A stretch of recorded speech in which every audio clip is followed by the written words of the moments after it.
Chapter 5. Let me sing for my well-beloved, a song of my beloved about his vineyard.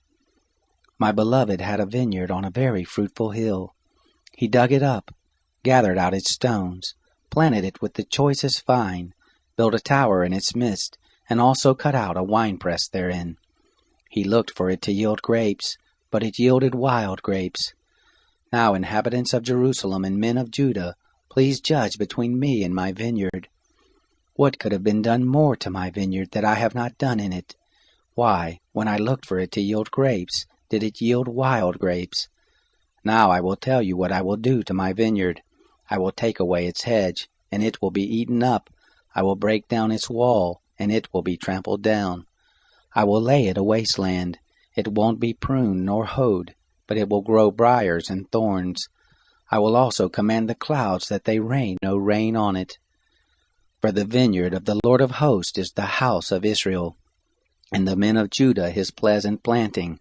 And he looked for justice, but behold oppression, for righteousness, but behold a cry of distress.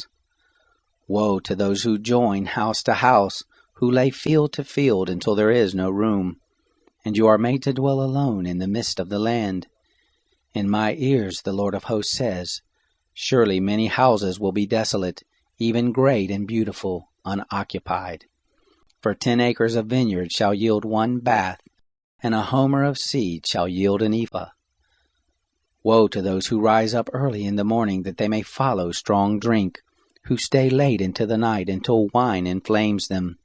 The harp, lyre, tambourine, and flute with wine are at their feast, but they don't regard the work of the Lord, neither have they considered the operation of his hands. Therefore my people have gone into captivity for lack of knowledge. Their honorable men are famished, and their multitudes are parched with thirst. Therefore hell has enlarged its desire, and opened its mouth without measure, and their glory, their multitude, their pomp, and he who rejoices among them descend into it. So man is brought low, mankind is humbled, and the eyes of the arrogant ones are humbled. But the Lord of hosts is exalted in justice, and God, the Holy One, is sanctified in righteousness.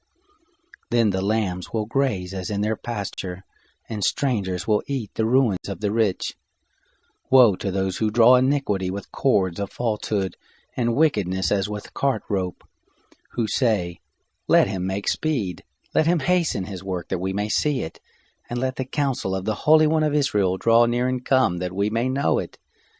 Woe to those who call evil good, and good evil, who put darkness for light, and light for darkness, who put bitter for sweet, and sweet for bitter.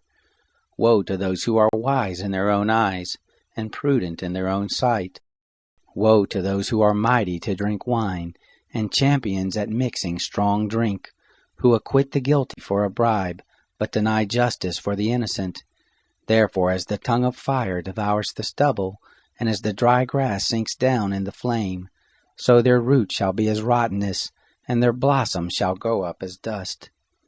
Because they have rejected the Lord's law, and despised the word of the Holy One of Israel.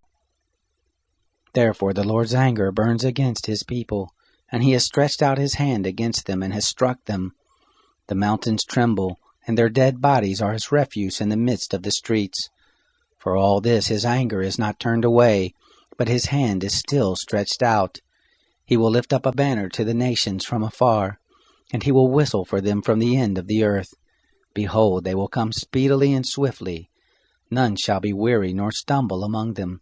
None shall slumber nor sleep, neither shall the belt of their loins be untied, nor the latchet of their shoes be broken, whose arrows are sharp, and all their bows bent.